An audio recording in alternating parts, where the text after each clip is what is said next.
नमस्कार, मैं हूं आपके साथ हेमंत कुमार। आप देख रहे हैं प्रदेश का सबसे भरोसेमंद news channel India news Uttar Pradesh Uttarakhand. देश के कई हिस्सों में मानसून ने एक बार फिर से रफ्तार पकड़ ली है। यूपी में लगातार हो रही बारिश के चलते कई गांव जल में डूबे हुए हैं और दूसरी ओर नदियों के उफान पर बहने से आई बाढ़ के चलते लोगों की मुश्किलें लगातार बढ़ती जा रही हैं। लोगों की मुसीबतें लगातार हो रही बारिश की वजह से अब और भी ज्यादा बढ़ गई हैं। प्रशासन को भी बाढ़ प्रभावित लोगों तक मदद पहुंचाने में दिक्कतों का सामना करना पड़ रहा है। तो बने रहिए अगले आधे घंटे तक हमारे साथ और बाढ़ बारिश से मची हुई तबाही के बारे में जानेंगे हकीकत। देखते रहिए हमारा स्पेशल कार्यक्रम और साथ ही साथ हम दिखाते हैं आपको 4 अलग अलग जगहों की तस्वीरें, किस तरीके से जलजला यहां पर लगातार लोगों के लिए परेशानी का सबब बनता हुआ दिखाई दे रहा है। गाजियाबाद, महाराजगंज, बहराइच और श्रावस्ती की तस्वीरें। उत्तर प्रदेश के कई जिलों में बाढ़ का कहर देखने को मिल रहा है। चंबल, यमुना, गंगा नदी, वरुणा और घाघरा नदी समेत कई नदियां खतरे के निशान से ऊपर बह रही है। बाढ़ ने लोगों का जनजीवन अस्त व्यस्त कर रखा है। नदी के उफान पर होने की वजह से कई इलाके जलमग्न हो गए।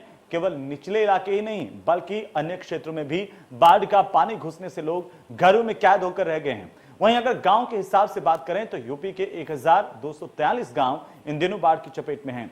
बाढ़ बारिश के चलते महाराजगंज, बहराइच, श्रावस्ती, गोरखपुर समेत कई जिले बाढ़ की समस्या यहां पर आ गई है। लोग परेशान हैं। आपकी टीवी स्क्रीन पर अलग अलग जगहों की तस्वीर हम आपको दिखा रहे हैं। पहली गाजियाबाद की, वहां पर परेशानी कैसी है, उसके बाद महाराजगंज की तस्वीर, उसके बाद नीचे बहराइच की तस्वीर और श्रावस्ती की तस्वीर भी। अब लोगों की परेशानी अभी फिलहाल कम होने का नाम नहीं ले रही, क्योंकि लगातार पहाड़ों में बारिश हो रही है। लखनऊ में भी लगातार बारिश हुई है और ऐसे में नदियों का जलस्तर बढ़ता जा रहा है। नदी के किनारे पर रहने वाले लोगों के साथ साथ उन लोगों के लिए भी परेशानी जहां पर जल जमाव है, जल भराव है और लोगों के घरों तक पानी पहुंच गया है। तो चलिए सबसे पहले बात गाजियाबाद की करते हैं। गाजियाबाद में भयंकर जल भराव हुआ है और इसकी वजह से दुकानों से लेकर अपार्टमेंट तक में पानी भर गया है। पौष इलाके राजेंद्र नगर का हाल देखेंगे तो आप हैरान हो जाएंगे। हमारे संवाददाता ने जायजा लिया, लोगों से बातचीत की, आप भी देखिए खास रिपोर्ट। आया जाए, लेकिन आप अंदाजा लगा सकते हैं कि अगर नगर निगम इस तरह की लापरवाही करेगा और इस पानी में से लोग गुजरेंगे तो संक्रमण का खतरा और भी ज्यादा बढ़ जाएगा। आप देखिए, जो ये बिजली का ट्रांसफार्मर है इसके निचले हिस्से में भी जल भराव हो गया है। पास में अपार्टमेंट है, पास में दुकानें हैं। क्या यहाँ पर करंट का खतरा नहीं होगा? जाहिर है इसी वजह से बिजली विभाग को बिजली की सप्लाई कुछ इलाकों में काटनी पड़ी है, क्योंकि डर बना हुआ है कि कहीं करंट ना आ जाए बारिश की वजह से। और आप देखिए ये यूटिलिटी शॉप्स के पास भी किस तरह का जो जलभराव है हो गया है। उसी जलभराव के बीच में से होकर लोगों को गुजरना पड़ रहा है, वाहन चालकों को गुजरना पड़ रहा है। ना सिर्फ एक जगह की तस्वीर, ना सिर्फ एक रोड की तस्वीर, बल्कि दूसरी तरफ के रोड की तस्वीर भी आप देख लीजिए, वही हाल है। इस वजह से ये दुकानें नहीं खुली हैं, आज लोगों के रोजगार को नुकसान हुआ है। और इधर देखिए, मैं इधर आपको दिखाता हूँ, जो वाहन चालक हैं, 2 पहिया वाहन चालक हो या 4 पहिया वाहन चालक हो, उन्हें इसी पानी में से होकर गुजरना पड़ रहा है और किस तरह की परेशानी का वो अनुभव कर रहे हैं, इससे आप अंदाजा लगा सकते हैं। आपको मनवाया जाए तो वहीं लगातार मूसलाधार बारिश की वजह से तराई की नदियां उफान पर हैं और इसके चलते बहराइच की 3 तहसीलों के तकरीबन 50 से ज्यादा गांव बाढ़ से प्रभावित हो गए हैं। बाढ़ का पानी घरों तक में घुस गया है और इसकी वजह से लोगों को छतों पर सहारा लेना पड़ रहा है, लेकिन जिनके कच्चे मकान हैं उनके लिए दिक्कतें और ज्यादा है। झोंपड़ी में रहने वाले लोग सुरक्षित स्थानों पर पलायन करने के लिए मजबूर है। एक और जिले में बाढ़ ने कहर बरपा रखा है। ग्रामीणों का कहना है कि अभी तक कोई प्रशासनिक सहायता उन तक नहीं पहुंची है और इसी बात को लेकर के बाढ़ पीड़ितों में आक्रोश भी है प्रशासन के खिलाफ, क्योंकि प्रशासन के नुमाइंदे यहां तक नहीं पहुंचे हैं। लोग परेशान हैं, उनके सामने कई दिक्कतें हैं। देखने भालने वाला कोई नहीं आता यहाँ पे, कोई भी अधिकारी कर्मचारी नहीं आता है, कोई जनप्रतिनिधि नहीं देता है। कोई उधर आएंगे लोग बाहर से, उधर ही 5 के 10 किलोमीटर लंबे से आके उधर से वापस चला जाएंगे। कारण क्या होता है, उनको यहाँ रास्ता भी नहीं है, सामने वाला जो उधर मिलता है उनको वहीं पे दिखा पे घुमा देते हैं, यार सब सही है। पहाड़ों पर हो रही लगातार मूसलाधार बारिश की वजह से जनपद बहराइच की 3 तहसीलें इस समय बाढ़ से प्रभावित हो चुकी हैं। कैसरगंज, नानपारा और महसी 3 तहसीलों के तकरीबन 50 गांव ऐसे हैं जो बुरी तरीके से बाढ़ से प्रभावित हैं। यहाँ के जो लोग हैं वो पूरी तरीके से परेशान हैं। उन्हें खाने पीने की सामग्री जो है वो समय से मुहैया नहीं हो पा रही है। मेरे पीछे आप देखिए किस तरीके से यहाँ पे जल भरा हुआ है। यहाँ पे जिस तरीके से पानी यहाँ पे भरा हुआ है उस तरीके से साफ आप देख सकते हैं कि जो घर हैं वो इस समय पानी में डूबे हुए हैं। यहाँ के जो लोग हैं वो नहीं पहुंच पा रहे हैं। तो कुल मिलाकर के हम ये कह सकते हैं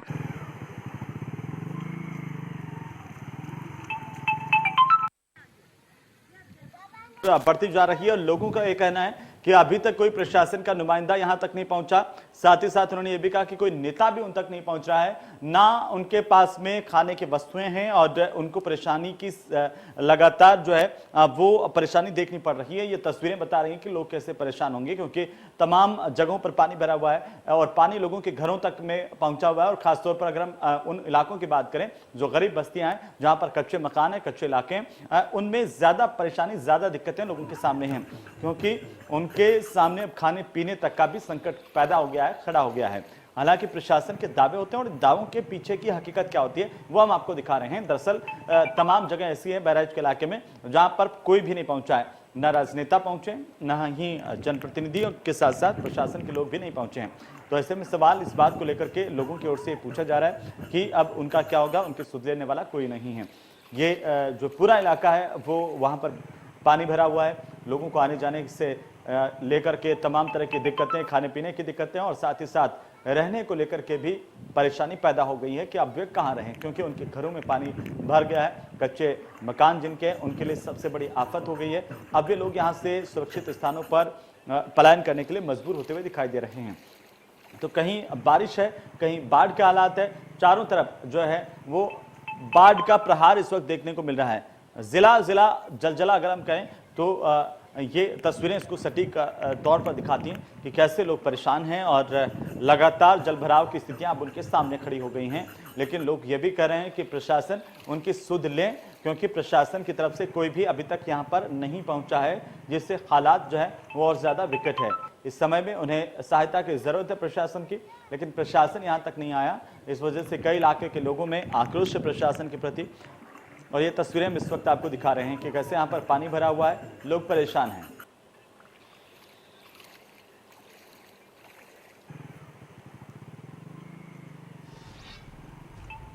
वहीं अगर राप्ती नदी की हम बात करें तो राप्ती नदी का जलस्तर बढ़ने से कई गांव बाढ़ की चपेट में आ गए हैं। नदी के किनारे बसे गांव के रास्ते जगह जगह से क्षतिग्रस्त हो गए हैं। वहीं लोगों का यह आवागमन भी बाधित हुआ है। दूसरी तरफ भारी बारिश के चलते कई जगहों पर भारी जलभराव हुआ है, बाढ़ के हालात बने हुए हैं। गांव के गांव पानी से घिरे हुए हैं। बरसात के चलते कस्बे की सड़कें डूब जाती हैं।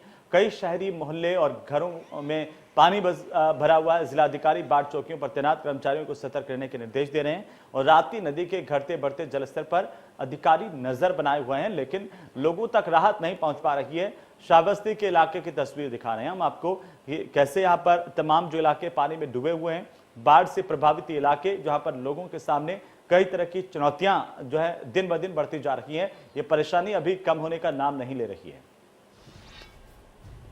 तो वहीं नेपाल के पहाड़ी इलाकों और भारत के तराई क्षेत्र में लगातार हो रही बारिश की वजह से महाराजगंज के निचलौल और नौतनवा तहसील क्षेत्र के कई गांव बाढ़ की चपेट में आ गए हैं। साथ ही कई फीट तक पानी गांव में घुस गया है। ग्रामीणों और पशुओं को भारी समस्याओं का सामना करना पड़ रहा है। लोग अपनी छतों और ऊंचे स्थानों पर रहने के लिए मजबूर हो गए हैं। वहीं कई लोग पलायन कर दूसरे स्थानों पर चले गए हैं। प्रशासन की ओर से बाढ़ में फंसे लोगों को निकालने का काम भी लगातार यहां पर जारी है, जबकि ग्रामीणों का कहना है कि बाढ़ के पानी से पिछले 4 दिनों से वे लोग घिरे हुए हैं। इससे काफी समस्याएं उनके सामने आ गई हैं। प्रशासन की ओर से जो भी राहत और बचाव के काम चलाए जा रहे हैं वो नाकाफी हैं। ये तस्वीरें देखिए, पुलिस की ओर से एक एक पैकेट यहाँ पर बांटा जा रहा है बिस्किट्स का, कभी केले बांटे जा रहे हैं, लेकिन वो इन लोगों के लिए काफी नहीं है।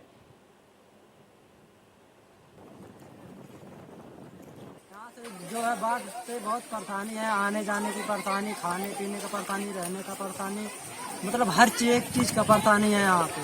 मतलब जो लेडीज जेंट्स यहाँ पे हैं सबको भी आपत्ति है। खाने के लिए तो कोई मतलब जगह नहीं है, ना बनाने के लिए जगह है। और हम लोगों को खाने की भी व्यवस्था नहीं है।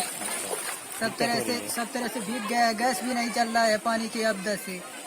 हम लोग मतलब कई दिनों से परेशान हैं। यहाँ के कोई लोग हम लोग परेशानी नहीं मतलब हल कर पा रहे हैं।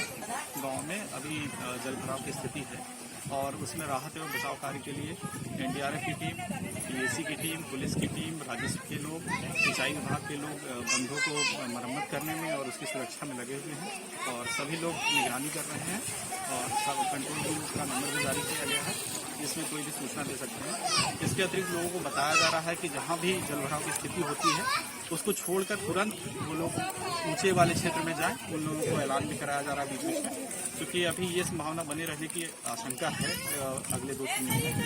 तो इसके दृष्टिगत सभी लोगों को राहत एवं बचाव कार्य। तो वहीं उत्तर प्रदेश में मानसून की दस्तक की वजह से और राजस्थान, उत्तराखंड और नेपाल से छोड़े जाने वाले पानी की वजह से करीब बाढ़ की स्थितियां पैदा हो गई हैं। लेकिन उत्तर प्रदेश की सरकार इस स्थिति से निपटने के लिए पूरी तरह से तैयार अपने आप को बता रखी है। उत्तर प्रदेश के जल शक्ति मंत्री महेंद्र सिंह ने बताया है कि उत्तर प्रदेश की सभी नदियों में बाढ़ का स्तर जरूर बढ़ गया है। साथ ही अपील की है कि उत्तर प्रदेश की जनता को भयभीत होने की जरूरत नहीं है। देखिए, इसके लिए मैं अभिनंदन करता हूं, बधाई देता हूं आदरणीय मुख्यमंत्री योगी आदित्यनाथ जी को, जिनके कुशल मार्गदर्शन में हम लोगों ने अच्छे ढंग से काम किया है। और माननीय मुख्यमंत्री जी 24 जनवरी 1950 को जब से उत्तर प्रदेश बना, आज तक पहली बार योगी आदित्यनाथ जी ने जो मार्च और अप्रैल में पैसा मिलता था उसको जनवरी में रिलीज किया, जिससे हम मानसून से पहले काम कर सके और समय से पहले हम लोगों ने काम को पूरा किया, जिसके कारण से आज उत्तर प्रदेश के सभी बंधे सुरक्षित हैं। जिन स्थानों पर कटान की संभावना थी, संवेदनशील, अति संवेदनशील क्षेत्र जो थे, हमने अपने सांसद और विधायकों से सूची लेकर के और जिला प्रशासन से सूची लेकर के उन सब स्थानों पर काम किया। तो आखिरकार किस तरह के हालात तमाम जगहों पर देखे जा रहे हैं, बाढ़ से आखिर लोगों की परेशानी कितनी बढ़ती हुई नजर आ रही है और सरकार के प्रयास जमीनी स्तर पर क्या हैं, ये जानने के लिए सीधा हम हमारे संवाददाताओं के पास चलेंगे, रिपोर्टर्स के पास चलेंगे। अलग अलग जगहों से हमारे संवाददाता हमारे साथ जुड़ रहे हैं और इस वक्त हम आपको बता दें कि गोरखपुर से हमारे साथ सीधे जुड़ रहे हैं सुशील जानकारी देंगे और साथ ही साथ बहराइच के इलाके से बाढ़ के हालात बताने के लिए संजय हमारे साथ जुड़ चुके हैं। एक एक करके दोनों के पास चलेंगे। पहले हम गोरखपुर के पास चलते हैं, सुशील हमारे साथ हैं। सुशील, तस्वीरें दिखाते हुए बताइए कि वहां पर अभी हालात क्या हैं बाढ़ को लेकर के। देखिए, निश्चित रूप से बाढ़ को लेकर के हालात बद से बदतर हो रहे हैं। गोरखपुर का कोई भी ऐसा इलाका नहीं है जो बाढ़ से बचा हो, चाहे वो फिर गोरखपुर वाराणसी राष्ट्रीय राजमार्ग हो, गोरखपुर सनौली राष्ट्रीय राजमार्ग हो। गोरखपुर सनौली राष्ट्रीय राजमार्ग पे तकरीबन आधा दर्जन से ज्यादा बंधों पे रिसाव हो रहे हैं और उनको सही करने की कवायद प्रशासन द्वारा की जा रही है। साथ ही गोरखपुर सनौली राष्ट्रीय राजमार्ग पे सड़कों तक पानी आ चुका है। गोरखपुर वाराणसी राष्ट्रीय राजमार्ग पे महज जो है बॉर्डर से लेकर के महज 4-5 किलोमीटर आगे बढ़ने पे ही एक बंधे पे रिसाव हो रहा है, तो समझ सकते हैं आप। और आगे जब बढ़ेंगे तो पौड़ी राम से सब पूरे सड़कों पे पानी आ गया है, भारी वाहनों को रोक दिया गया है, वाहन जो है पूरे रास्ते पे बाधित कर दिया गया है, यानी कोई भी भारी वाहन या 4 पहिया वाहन उस रास्ते पे नहीं जाने दिया जा रहा है। ऐसे में और कुसमोल से लगाए तमाम अलग अलग जगहों की अगर हम बात करें तो पूरी जगह है जो है जलमग्न हो चुका है। रापी, आमी, रोहिणी, ये सब पूरा जो है तांडव मचा रखा है और महज शहर यानी नौसर की पहली चौकी पड़ती है शहर के सीमावर्ती चौकी, उसके ठीक पीछे तक पानी आ चुका है राप्ती का और बंधे पे लोगों ने शरण लिया है, बोर्डर लगा करके बंधे को मजबूत कराया जा रहा है। तो कहीं ना कहीं जो बाढ़ का स्थिति है, जो बाढ़ की स्थिति है वो काफी भयावह है और इसकी वजह से ग्रामीण काफी दहशत में है। भले ही जिला प्रशासन नाव की व्यवस्था कर रहा है, लंच पैकेट की व्यवस्था कर रहा है, राशन किट बांट रहा है, लेकिन कहीं ना कहीं ग्रामीणों की जो परेशानी है वो कम होने वाली नहीं है और ना ही कम हो रही है, क्योंकि लगातार राप्ती का तांडव की वजह से सैकड़ों जो है मकान जो है जलमग्न हो रहे हैं, सैकड़ों गांव मैरून हो रहे हैं। तो कहीं ना कहीं अभी भी, क्योंकि जो जानकारों की माने तो हर 2-3 घंटे पे कुछ सेंटीमीटर जो है नदियों का जलस्तर बढ़ रहा है, क्योंकि नेपाल की तरफ से जो पानी छोड़ा गया है उस पानी छोड़ने की वजह से तमाम जो नदियां हैं वो अपने डेंजर जोन को पार कर रही हैं। तो ऐसे में कहीं ना कहीं परेशानी का सबब है उन ग्रामीणों के लिए। बिल्कुल सुशील, मैं वापस आपके पास आऊंगा और फिलहाल बहराइच से संजय हमारे साथ हैं। संजय, अगर बहराइच की हम बात करें, वहां पर किस तरीके से जमीनी हालात इस वक्त आप देख पा रहे हैं और क्या लोगों तक राहत और बचाव का काम पहुंच रहा है?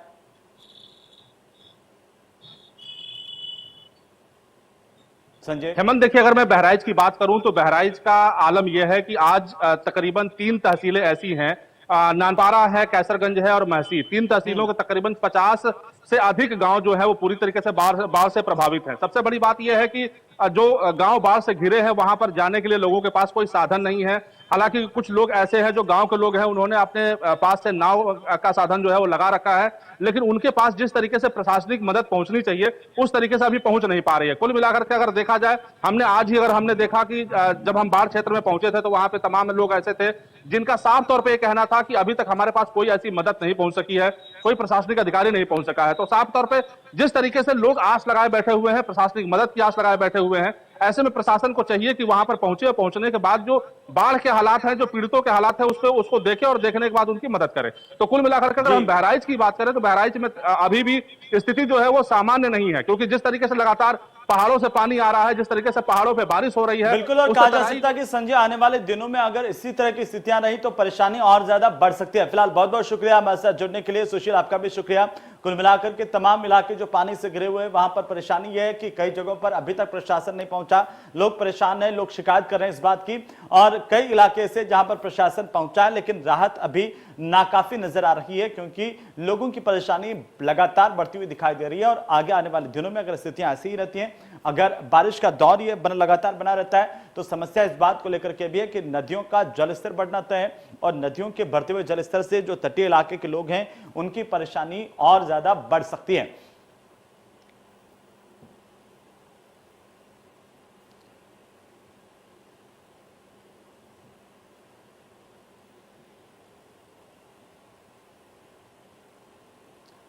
तो उत्तर प्रदेश में बाढ़ और बारिश का कहर लगातार देखने को मिल रहा है।